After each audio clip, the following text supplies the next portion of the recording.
You've just jumped inside the Pull Bag. Join TFG1Mike and the rest of the comic reading crew here at the GCRN as they make their great escape into comics. From DC, Marvel, IDW, Boom Studios, Zenoscope, and more, we have everything you want to read right here.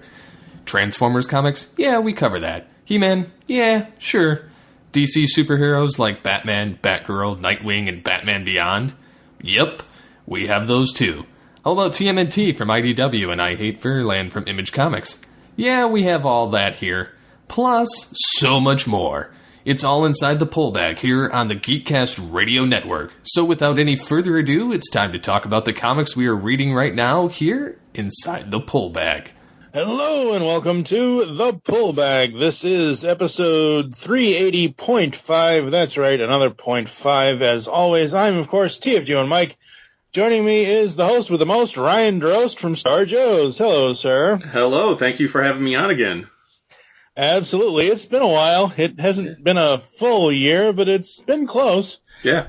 There have been a lot of things that have happened since we did our 373.5. I told Ryan off air, folks, he's the 0.5 guy here at the Pull Bag now, because every episode he's been on so far to this point has been a 0.5. And I wear that like a badge. That's a badge of honor now for me. The award in the mail. So a lot of stuff has happened. To say the least. Recorded episode 373.5. We've been recording things on a hiatus basis kind of thing. Steve and I did a couple episodes. Last episode, we finally got to IDW Publishing's Transformers, Galaxies, Constructicons Rising. And I feel like I completely failed in that podcast because I'm not podcasting the way I should be normally podcasting right now. And I'm sorry to everyone, especially Tyler Blazinski and Livio Remendelli, because I feel like I phoned it in completely, no pun intended. I just basically sung the praises. I don't think I really gave any criticisms about it because it is such a great story and amazing art, but it's like, I don't know what else to say about this. Here's what the story is. It's amazing. I love what they did with it. Good night, everybody. I could not agree with you more. That story was incredible. I absolutely loved it. I got to meet Livio at Baltimore Comic-Con last year. Super nice guy. Really, really cool. His artwork is amazing. I didn't realize, because of what his artwork finally looks like, that he actually does draw first and then puts it into the computer to do the amazing stuff that he does. I just thought he did everything digital, but no, he actually does pen to paper first and then he transfers it over. It's incredible. Yeah, it is. What that man does with art is amazing. I love his stuff. Yeah. Absolutely love his stuff. So, again, sorry guys if I phoned last episode in. Hopefully this one won't be too phoned in, because Ryan is back, and normally Ryan and I would talk about Star Wars or some sort of something or whatever, or we would do a review of something. But this time around we're going back to his creator-owned property called Stealth Hammer. Yep. If y'all remember last year, Ryan attempted to do a Kickstarter, kind of almost got there, and you've learned a lot since then, but you would explain the whole, you had in that episode, you had explained the whole thing of why you wanted to do it and what story you wanted to create, and obviously we're going to remind people of what Stealth Hammer is and what the concept is and whatever else. But before we do that, I was going to tell you this off air, but I said this off air, but I don't follow Kickstarters as passionately as maybe as I should, because I'm so poor I can't donate to half of them. There have only been 2 Kickstarters that I've known about that have failed and relaunched, and hopefully yours this time around, Stealth Hammer, new and improved Stealth Hammer, will not fail. The other one was White Dragon from Jason David Frank and all of them, and they got funding this time, so yay. So you got a track record for second time as a charm so far. Let's hope we can make it a full-on second time's a charm with you, because I remember what you had said about the concept, but remind everybody else, how did Stealth Hammer come about? What is it? What's the story going to be? Is it going to be just a self-contained story, or is there potential for future series kind of thing? Sure. So I'll answer that last question first, which is the answer is yes.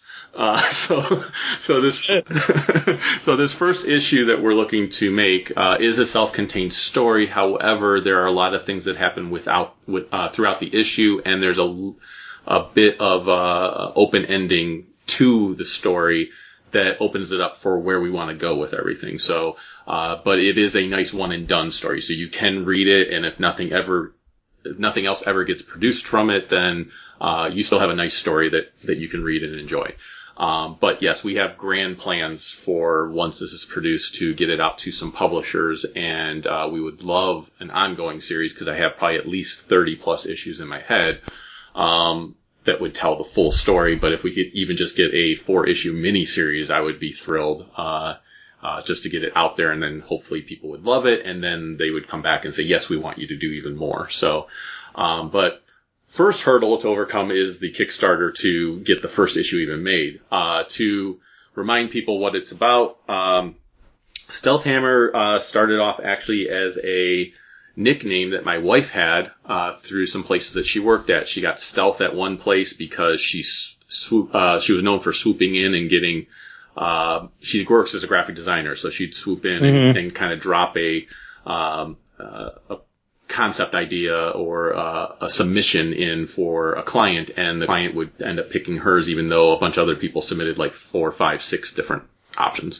So they started calling her Stealth because she'd swoop in and get the job.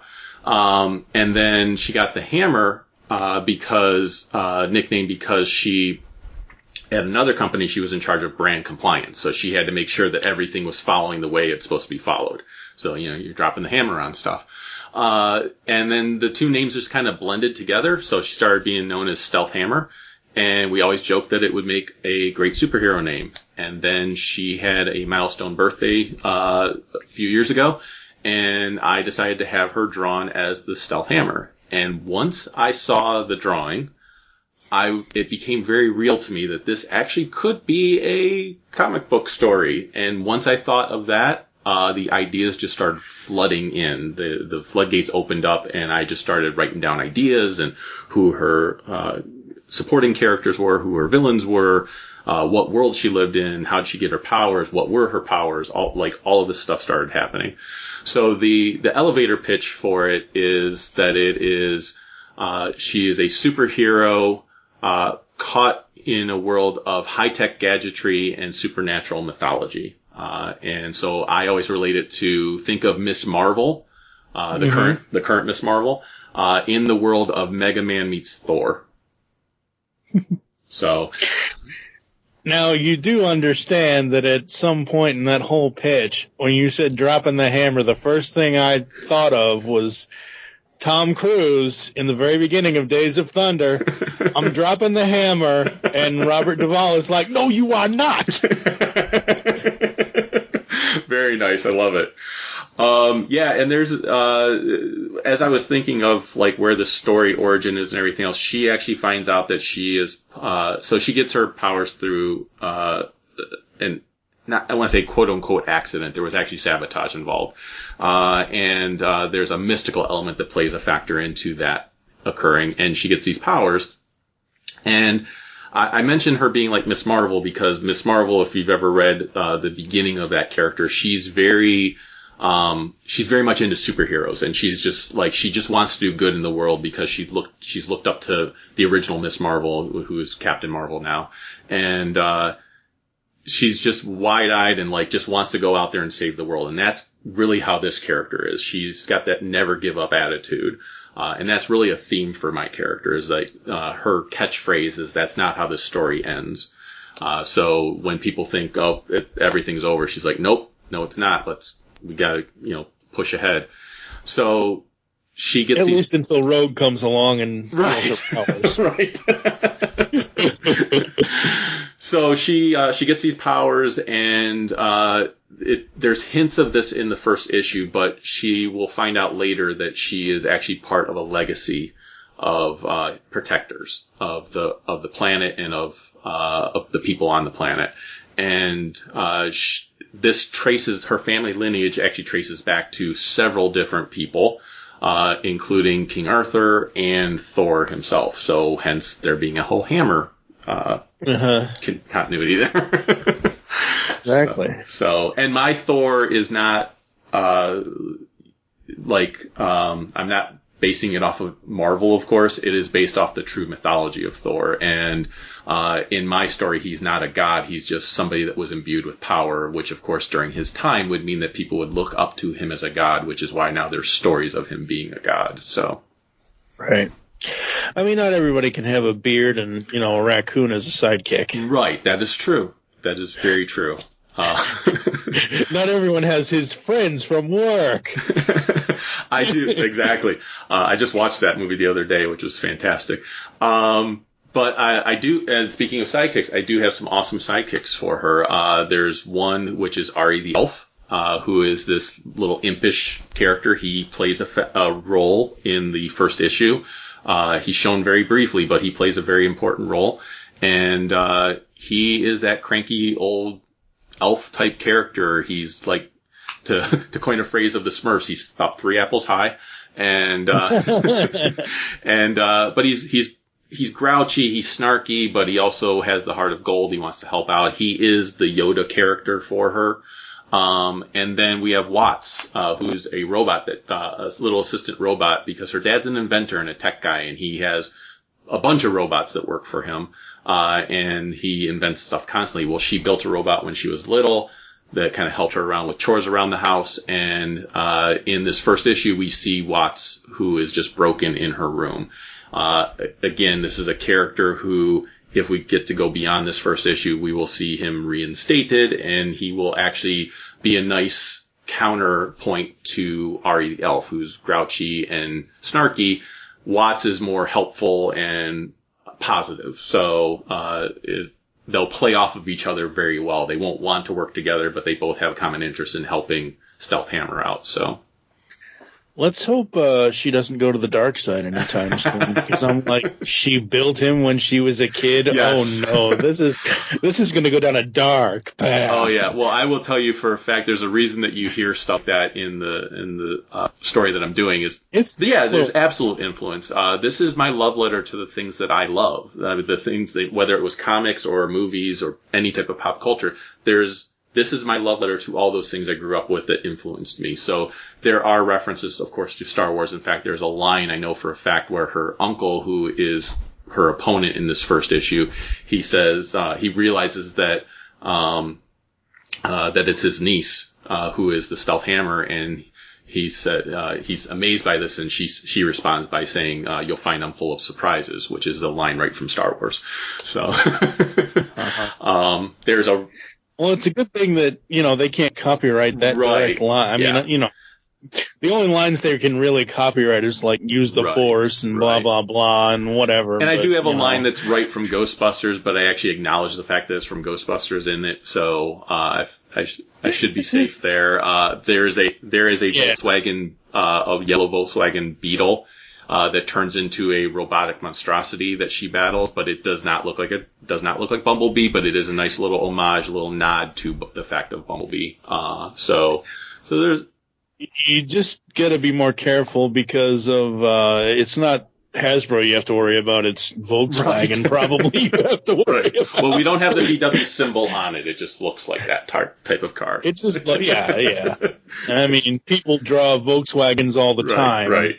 Yeah. So it isn't like, like you said, you don't have the actual logo on it or anything like that. Right. But I'm sure they wouldn't mind the free advertisement either. So, but, yeah, I don't know. I honestly don't know. That's probably a topic for another episode, but I honestly don't know because some companies are just so. Well, it's interesting, and not to go off on that tangent, like you said, it could be a topic for another day, but it's interesting because back in the 80s with all the stuff that we grew up loving and everything, those companies did see these toys and everything else as just free advertisement for their product, and they were okay with people using their stuff. Now it's like they all want their royalties and their own slice of the pie and everything else. So, Well, that's because they can say stuff like, "Oh, Transformers has been a brand for 35 years, and you want to make a buck off of us?" Right. And I'd be like, "No, I'm not trying to make any money off your brand. I love your brand, and I want to be able to talk about it and share it with people. Right. It has nothing to do with me making money off of it." Right. Exactly. Oh. Exactly. So, but yeah, this isn't I wouldn't be podcasting. Right. But it is an all ages comic, and when I say it's an all ages comic, I mean a true all ages. So I'm not writing it for a kid to read. I'm reading it for anyone of any age to read and enjoy. So, in that respect, I relate it a lot to the Spider-Man comics back in, especially in the 80s and 90s, where it's like anybody of any age could pick those comics up and enjoy it. So you could be 5 years old, you could be 95 years old, and you were going to enjoy it. So that's what I'm trying to do. Is I'm trying to write or I did write a story that I felt could appeal to a larger audience. There's lots of, like I said, there's lots of awesome references. There's a deeper story going on that you get hints to throughout the first issue. There's a lot of visual things to look at in the background. That's one of the reasons I have the artist that I'm working with right now, Joel Jackson, is he's got this awesome cartoony style, but he also is amazing with detail in the background. So there's a lot of little nuances that are going to be hints to things of where we want to go with the story and the character. Very cool, very cool. Now, as I mentioned earlier, that this is like round 2 on Kickstarter for you. What did you learn the first time when you put the first campaign together versus what you're going to be doing now? Yeah, for sure. I appreciate that. So so last time, one of the big things was realizing the goal that I set for myself was not realistic. And by that, I mean that so when I figured it all out, I was like, okay, I have all of these rewards that are out there. And if all of these rewards sell out, I'm going to need to produce all this stuff. Mm-hmm. And so I set my goal with the thought that I'm going to have to produce all this stuff, which is not how it turned out. So then I started realizing I need just the bare minimum. That's what my goal needs to be based off of. It needs to be based off the bare minimum of things that I'm going to have to produce if enough rewards get sold. So I readjusted everything based off of that. And because of that, I came in at a goal 4,000 less than what I put for last time. So a lot more realistic this time. I put a little bit more of my own money into it this time also. So Joel has been paid for his artwork. My colorist, Ross Hughes, has been paid for coloring the pages that we did, and those came out of my pocket to kind of help bring the overall cost down as far as the goal. And then there was some tweaks to some of the rewards. Like last time I did put like die cut stickers as part of some of the packages. Well, I don't know if anyone's ever priced out stickers before, but stickers are very expensive. They are very expensive, yes. And I was doing like 4 of them. So like if you were doing 1 sticker, it's not too bad, but I was doing like 4 stickers, and that came out to almost like another $600. And I'm like, yeah, we can do without stickers. I think if the comic gets produced and people get the comic, they'll be fine if they didn't get a sticker. Does anybody even use stickers anymore? I don't know. I see it as rewards every once in a while, and I was just like, yeah, that'll be fun. We could do that. Yeah, I don't know. I just feel like stickers is kind of like, oh, well, you need to go back to the late 80s, early 90s and have a trapper keeper for that kind of stuff. Right. Like... So I learned from that. The other thing is I have an artist who is extremely supportive about promoting himself. He's done a couple Kickstarters himself before that have been successful, so he's got like a nice network. So he'll be able to get the message out there just like I'm doing through a lot of channels that he has.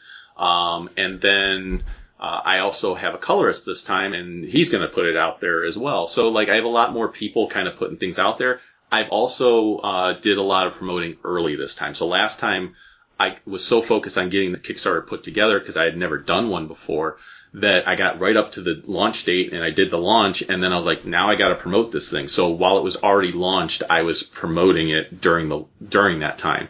Now this time I started like a month ahead of time and started promoting it and started putting word out there and everything else. And so that now that we're getting very close, in fact, when this episode comes out, the Kickstarter will already have started, very likely. And so you can go and find it and everything else. But now I'm doing the fun stuff like podcasts and things like that. But I went to local newspapers. I went to my old schools. I reached out to a lot of indie comic groups on Facebook, which I didn't do last time, and I'm getting a lot of support through them. So there's been a lot of promoting ahead of time this time, so that also helps. And also the design of my Kickstarter. It was a little ugly last time, and this time it's a lot prettier. Thankfully, again, I have a wife that's a graphic designer, and so she's helped me to pretty it up a bit. And the big feedback I got from actually someone at Kickstarter, because my buddy Robert Atkins, who's a comic book artist and a teacher at Savannah College of Art and Design, he's been like my mentor through this. He actually teaches a class on sequential art, and he had one of the heads of Kickstarter come out and talk to his class, and they actually looked at my Kickstarter to give feedback. And I got some nice, great, honest feedback. And one of the big things was that I was too focused on us as creators. So myself and the artist, Alex, who I had at the time, I was talking about what we were wanting to do and who we were and everything else. And we are nobody to anyone out there. Like, your audience is learning who I am. My audience knows who I am. So I was getting great support that way. But someone just stumbling across the Kickstarter and wanting to know what it was about and saw some cool images, they were learning more about us. And the person from Kickstarter said they don't care about you. Like, just to be very blunt, they want to know, what are they getting? What is the story? What will they be getting if they back it? So this time, we still show who the creators are, but my whole video, the opening of it and everything else is all about the story and who these characters are and why you should care about them. So those are all the things I learned from the last time. And I think that's why it's going to be significantly more successful this time. Very awesome, very awesome. Yeah, if I ever did a Kickstarter, my video would probably just be an audio clip. Sorry, folks, the camera broke, but here's what I want you to buy, and here's what you're going to get if it gets made, kind of. Oh yeah, I'm not even in the video this time. Last time I was in the video, I introduced it and everything else. I am just doing the voiceover this time, and it's just featuring the artwork, and the video is all about the story. I don't even mention who we are as creators in the video, so. Because I want people to care about the story. I want them to care about the character and everything else. And that's my goal for doing this. So, absolutely. Is there, anything else with it that you're hoping to accomplish as you go on? I'm like, yeah, I know you have more stories or whatever else. Is there anything else with the Kickstarter specifically that you're hoping to accomplish, like to make more contacts, Yeah. I mean, obviously spread the word with it, but... Yeah, so I'm actually making quite a few contacts through, like I said, various indie comic Facebook groups and stuff like that, kind of getting a feel for what other people are doing and what I can do myself. And then just, like I said, I want people to... my whole goal of this is I'm a storyteller, so I want people to just find a story that they can enjoy. I was asked a lot of times, because I have a female-centric superhero, is this like a feminist movement thing or anything like that? Like, is that something that I'm being focused on? And that's not at all. It's the reason this is a female character is because it's based on my wife, and my wife is a female, so that's why. Yeah. I'm not against feminism. I'm all for it, of course, but equality for everybody. But my view comics and good storytelling has always been that it doesn't matter who that character is, whether they are male, female, black, white, whatever religion, whatever sexual orientation, any of that stuff. If you're writing good characters, anybody of any background should be able to identify with that character, identify something with that character. So that's what I do, is I write characters that I feel like I can identify with. And I hope that's what... Now, if someone reads it and feels, women empowerment, or like a little girl reads it and goes, this is finally a superhero for me, that's awesome. I'm all for that, but that's not my goal. My goal is to tell a compelling story with characters that anybody could identify with. So. Exactly, because, your goal to set out to create the universe, to hopefully eventually create more of it in the future. Yeah. I mean, I don't want to jinx it or anything. I mean, if, when the thing is successful, when it gets noticed by people, maybe you get a call from IDW or somebody, right? Then you have all of this, more leeway of saying, hey, this is where I'd like it to go. Right. And once you create it, you put it out into the world. Any creation, once you create it and put it out into the world, and then people take notice of it and they have their own opinions of it, that's on them. Right. That the fact that they see you, the fact that somebody, insert nameless, faceless, whatever, colorless, odorless person here. Right. The fact that they see it as, oh, this is a feminist comic, and then, no, well, okay, sure, maybe, whatever. If you want that's to read just it the that way way, you can, but that's... Yeah, exactly. I mean, it's like, doing it. Yeah, like I said, my goal is I'm trying to write a strong character with a strong supportive cast that tells a compelling story. And like I said, if you get and I hope anyone reading it gets something positive out of it. And if you get something positive out of it for you, that it speaks to you in some way, that is awesome, because then that means I did my job. Because this is meant to be a positive comic. Like I said, if anything, the message in the comic is don't give up. Because that's the mantra of the character. So like I said, that if I'm trying to convey any message, that's my message, is just don't give up. And I feel like if anything right now, this day and age, that's kind of a message we need out there. Yeah, that is very much a message that we need to get out there, considering, the unrelenting novel of the virus that we live in now, and just so much going on right now. Yeah. So there's so much, and you know what? We need, I get into, podcasting and creating comics is kind of the same, but not really. It's all art, whatever. I get into this for myself. I get into doing podcasts for myself. I had the secret hope deep down in my soul that people would notice it, and they have over the years. I've been doing this 11, 12 years now. Yeah. And they have, and they've interacted with me, and I've had some great interactions, and I've had some not so great interactions, kind of thing. But it's like, that's going to happen. But the thing of it is if I'm passionate about something, I want to be able to talk about it with like-minded people that have been my friend. For example, I don't know, because I'm just going to apologize right now. I don't listen to Star Joes on the regular. Sorry. That's all right. I understand. I don't have a lot of time to be listening to a lot of other podcasts either, so I completely understand, and I do not take offense at that at all.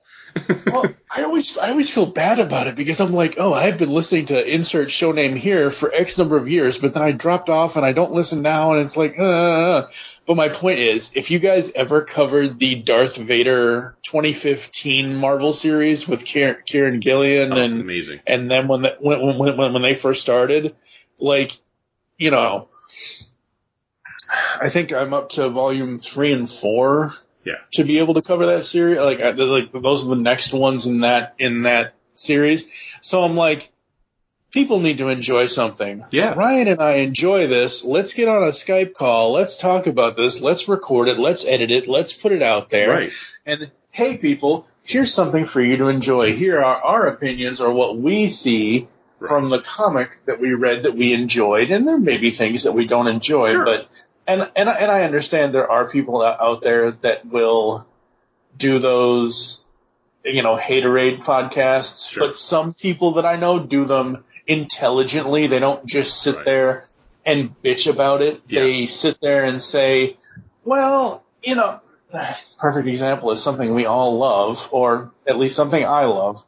1993's Super Mario Brothers. Sure. You know what I mean? Yeah. It's like people will go out and say, oh my God, this is so bad. And I'll be like, do you remember when this was made, right? This was made at a time when there really were no video game movies. This was, if not the first, and I'm not looking at any info to say definitively if it was the first or not, but they couldn't really transition from what was on the game screen to what was in the movie screen. So they did the best they could. Right.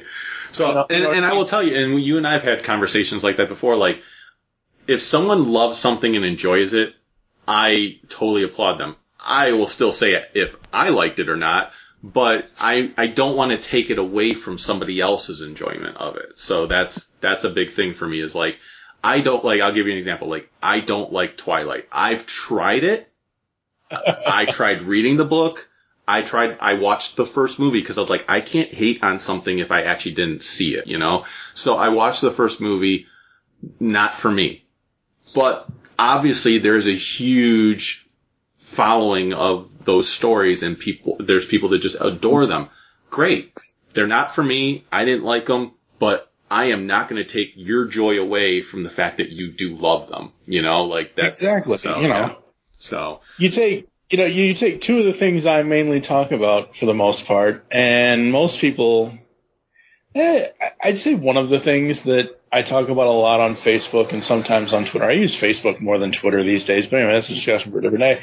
But it's one of those things where I end up talking about Nickelback or Funko a lot because I've been a Nickelback fan since the year 2000. I like Nickelback too. Yeah, I like Nickelback. There you go. I got no problem. Right, I've seen them in concert. I willingly went and saw them in concert. So yeah. It was the last, and the reason why I say it's the last is because it's the truth. My mom and I did see other things, like we saw Jeff Dunham in 2008, but Nickelback was the last musical artist concert that she and I saw. That's awesome. Before she eventually died in 2015. So that was 2006 when they were on the All the Right Reasons tour. And it was the first time I had ever seen them in concert. And I forgot that a lot of people like to smoke at certain rock concerts. I went home with a contact high that night. But the point is that, you know, it's a good time. It's exactly. Yeah. Well, I was just to say, and the thing is for me, to circle back to this comic, like, there's two things that I have told my wife that will probably bring me to tears with this comic. So, and I mean that in like happy tears.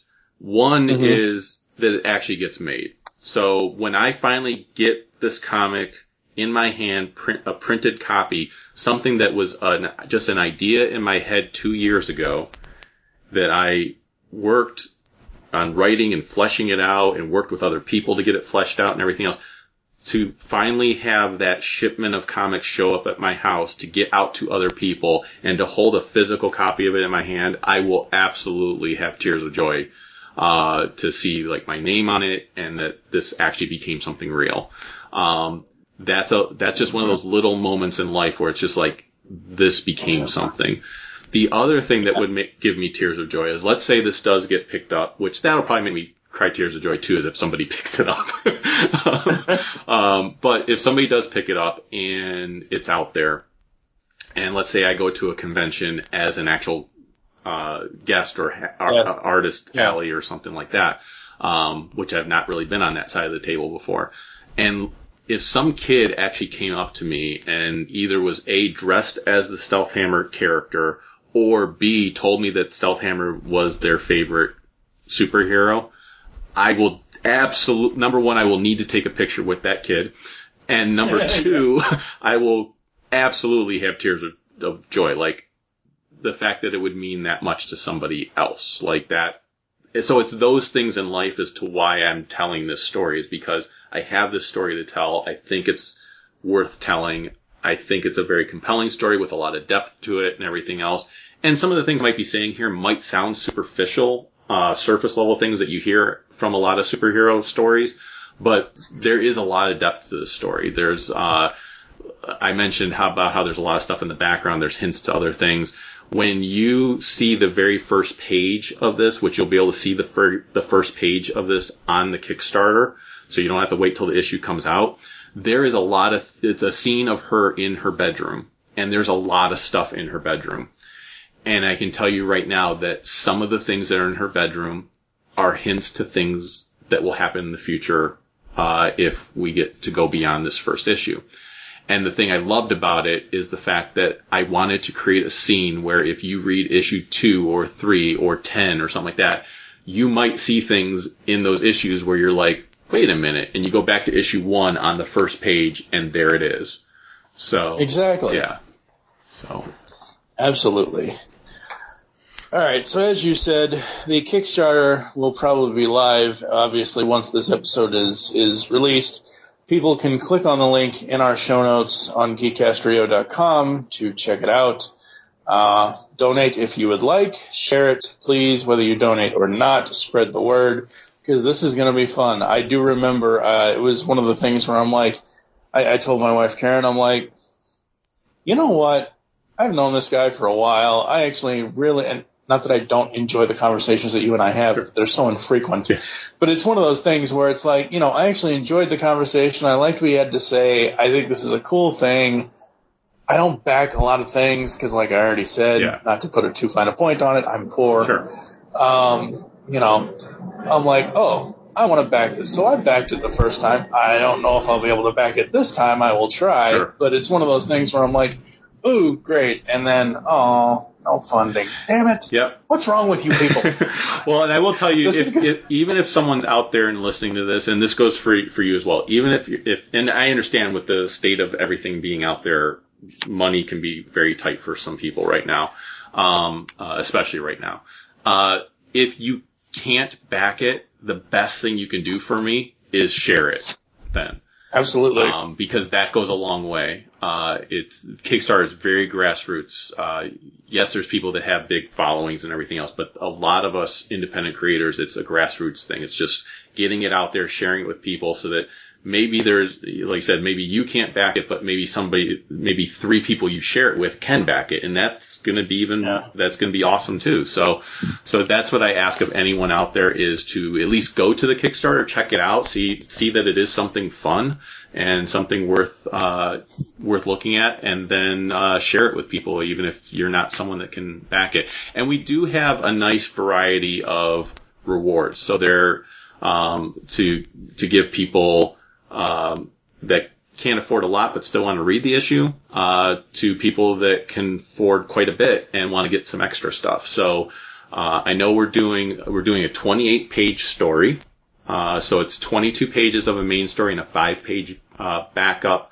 Plus, we're doing, so that's 27 pages. But then we're going to also be doing a couple pinups that are quote unquote future adventures of the Stealth Hammer. So we're actually doing a couple pinups of glimpses to where the story might be going, and that one is a fun one and one is kind of a destiny one, and it's done for 2 purposes. One, to give those of you out there just something really cool to look at, and it's done, number 2, for once this is produced, we can take it to a publisher and say, not only do we have these stories here in this issue, but here's some glimpses to where the story is going to go, and they can more visualize it then.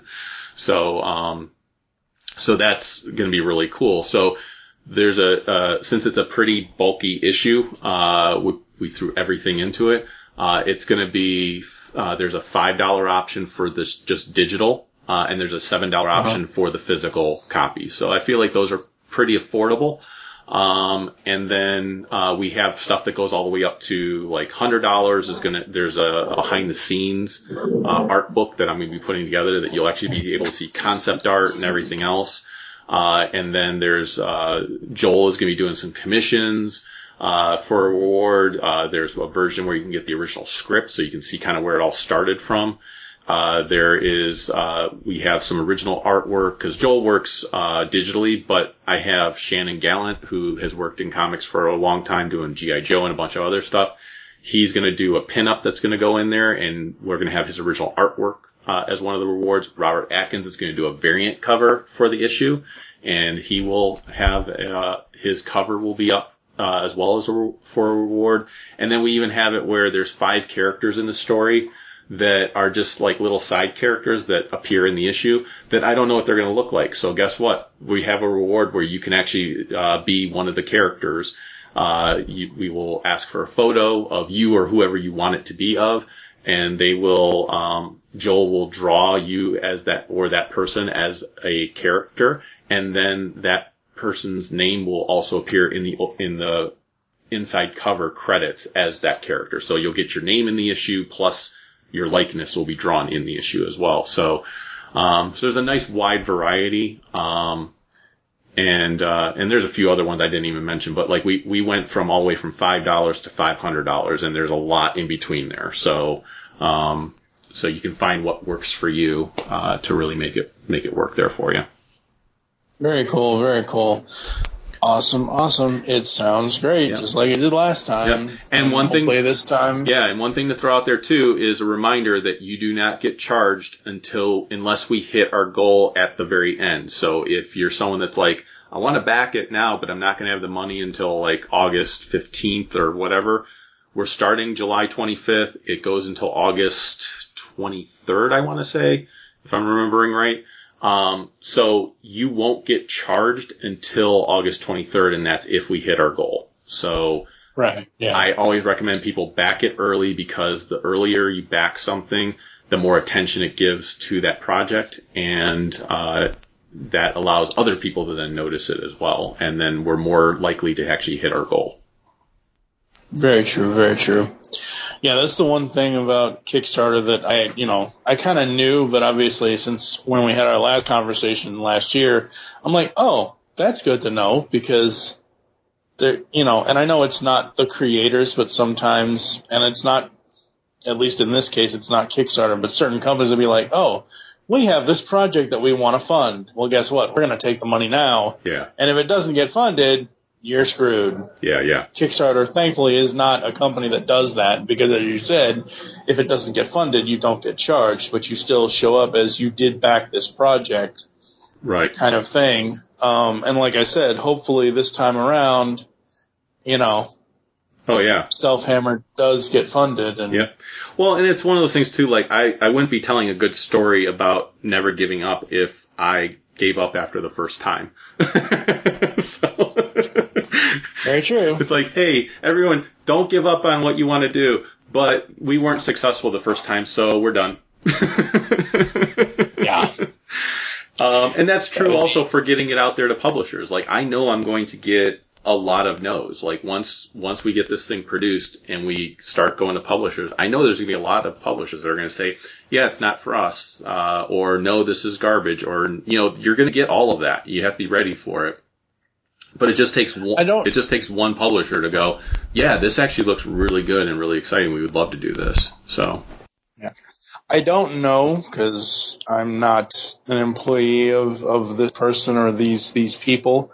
I'm not sure how this works now, because Amazon owns them, but you should really think about submitting to Comixology Originals. Oh, yeah. Well, because I'm looking at putting it on there would be amazing. Yeah, well, and I'm looking at a lot of different venues, because everybody does do things differently, is what I found out. So, like, Image has their model that they follow, but that's not what everyone else does. There's also a Source Point Press, which what they do is very different, because they don't actually go through Diamond. They actually sell directly. And because of that, it brings the costs down a lot for producing the comics. So that's an option too. Heck, I'm even willing to submit it to DC Comics, because if you've noticed recently, DC Comics is actually producing stuff that is not in the quote unquote DC universe, and it's stuff that they're producing for young adult readers. And it's new characters. I know they've done some stuff like Shadow of the Batgirl and stuff like that, but just recently they've been putting out stuff that is not part of the DCU, and it's just cool stories of cool characters. So I'm even willing to submit this to them, to where before I probably would have thought, no, they're not even going to be interested. But now I'm like, they might actually be interested in this. So yeah, I'm going to try everybody I can, and I know they all have different models, and Comics, I'll absolutely reach out to and be like, hey, let's talk, have a conversation. I want to make sure it's a good deal, and I want to make sure that I still own my character, at the end of the day. Well, right. Yeah. But outside of that, let's have that conversation. I would rather have the conversation than someone just closing the door. So. Yeah.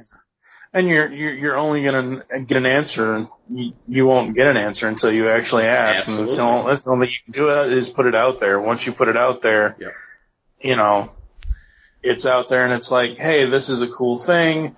This could benefit both of us. Right. Blah blah blah blah blah. Yeah.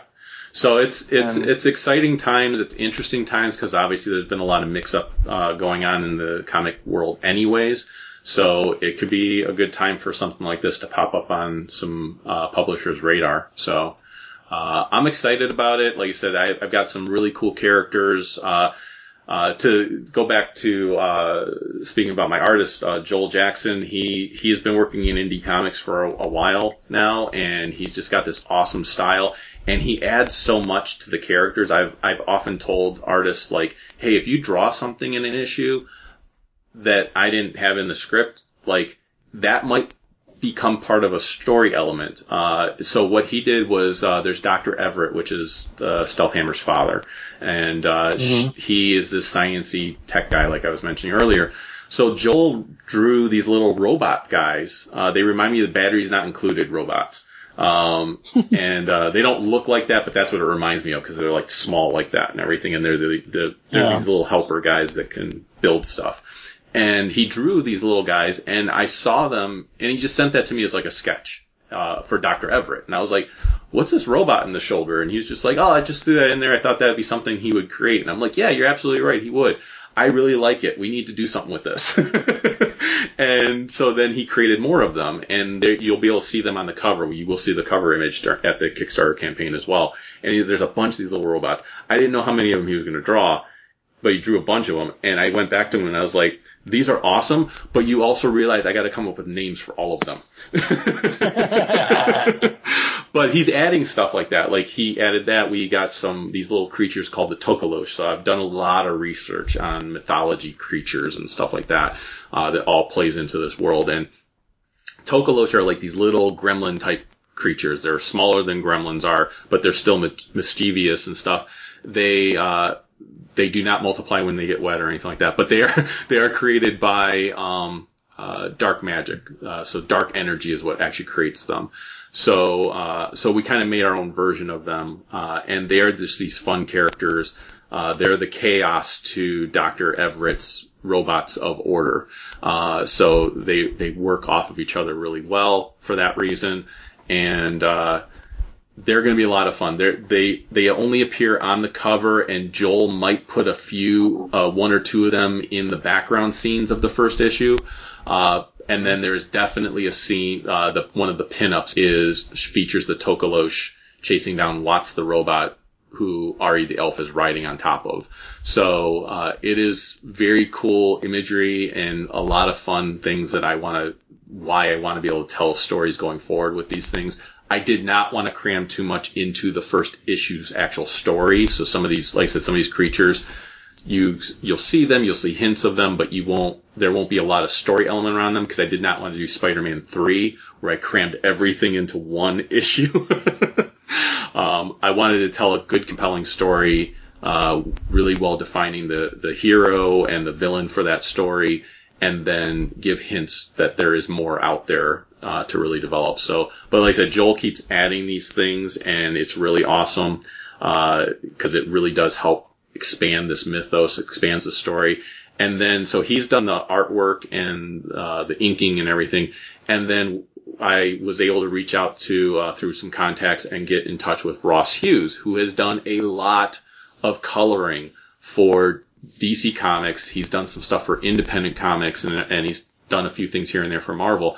But like DC Comics, he's done like Justice League of America, Green Lantern. So he's done some like Legion of Superheroes, Superman. Like he's got a resume. Absolutely. So I reached out to him, and I told him what price I was looking at. He goes, that fits into my price. Absolutely. Let's do this. He has been a wonderful person to work with, as Joel has been as well. It's been an awesome collaboration of all this together. And then I have a letterer, who will be working on it once it's all done. And the letterer is, Dave Sharp. And Dave has a very extensive history with DC and Marvel. He has done a lot of stuff for them. And, so I'm looking forward to have him doing the lettering for this. So definitely have like this amazing team around me. And then one of the little surprises that you'll see in the Kickstarter is there's this stage called the Flatter. That's before the colorists. So they kind of map out where the colors are going to go and really outline it all. So there's a guy named Evan Evans, that is his name. And he is the flatter for Ross.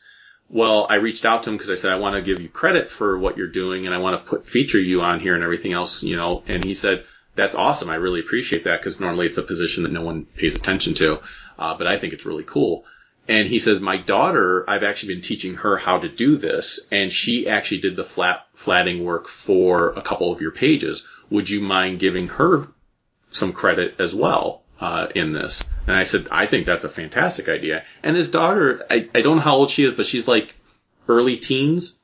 So I think it's kind of awesome that I have like this, essentially a kid working on an all ages comic. So there you go. So we have a nice demographic cool. going on. So yeah. So that's the art team that's been working on this. It's been a lot of fun. Like I said, they've all been fantastic to work with. And Alex's work, who worked with me before, her 5-page story she did with me is going to be in there, and her character sheets and everything else will appear in the behind the scenes book. So all of her stuff's going to be featured as well. So we have anything anyone loved the last time from the Kickstarter is still there. It's just there's a lot more this time. So, there you go. Yeah. Well, that really, really works. All right, so you can check the project out on Kickstarter. As I said, the link will be in the show notes. Please go check it out, folks. It's going to be a fun, awesome time. Where can the people find you online, sir? And also give out your, if you know off the top of your head, your artist Yes. Twitters, whatever. Yeah, so I can tell you, I hope I remember some of them. So you can find my podcast at starjoes.com, so I'll throw that out there real quick. There you go. And we've been doing that show not as long as you've been doing it for 10 years, so still a nice long time. And then for Stealth Hammer, we're on all the social media, the major social media. So we got Facebook, Twitter, and Instagram. So and it's very easy to find. You just look up Stealth Hammer on Facebook, and there's a fan page there. It's at Stealth Hammer on Twitter, and it's at Stealth Hammer on Instagram. So if you search Stealth Hammer on any of those, you're going to find us. For Joel, you're going to find on Twitter, it's at 2M. Let me look. I want to make sure I get this right.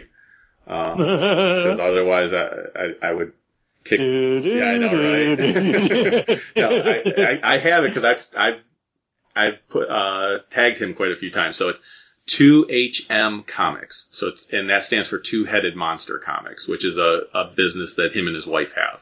So that's where that's from. And then, Ross is, on, let's see, I had him on here too, but I gotta find him. I think it's just Ross Coloring, on Twitter. So that's where you can find him as well. They are both, but really if you look them up on, so we have Hughes Coloring is what it is on Twitter for him.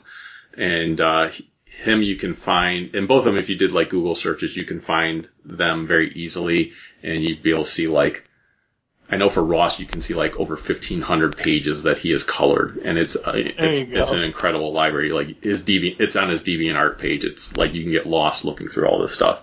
And Joel's got like a huge body of work on his website as well. So like I said, if you look them up, you will find them.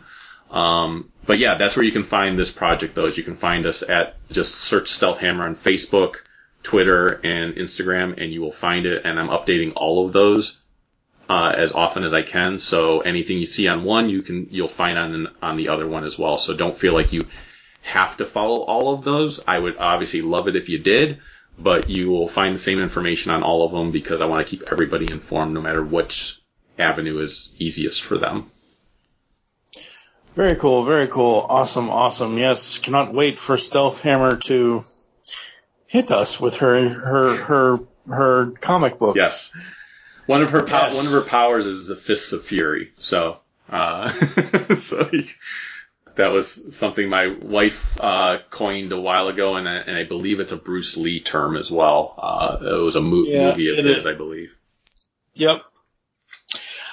Absolutely. All right. You can find us at the Pull Bag on Twitter, Facebook. We're not on Instagram. Sadly, with the last episode, and I understand why, and I'm not upset with him at all about it, but we are retiring the featured banners for the Pull Bag. We will have one overall featured banner going forward. So the last episode and this episode, because I can probably make Ryan do something, but the last episode with the Constructicons Rising banner would be the last banner for the Pull Bag. And who knows, maybe Steve Megatron will revisit doing some sort of art stuff for the show at some point in the future, but not right now. Coming up inside the Pull Bag, we've got a conversation with Jeremy Fine and myself that we recorded a while ago, but that's going to be episode 381, where we get his origins of comics, how he got into them, if he ever got out of them, if he still reads them, that kind of thing. You were on one of those a long time ago.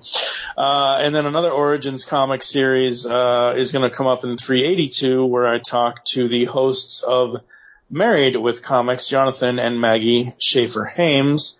So that's what's coming up here inside the Pull Bag. Make your great escape into comics, and we will catch you next time. You've just heard the latest episode of The Pull Bag, the GCRN's first comic review and discussion podcast. There are several ways to get in touch with us and leave feedback for the show. You can visit the website, geekcastradio.com, where you can comment on the episode and all of our different podcasts. You can rate and leave a review for the show on iTunes. Be sure to leave us feedback. Become a fan of us on Facebook, facebook.com/thepullbag. Send us an email, feedback at geekcastradio.com. Follow us on Twitter at thepullbag and at geekcastradio. So until next time, make your great escape into comics and unleash the geek in you.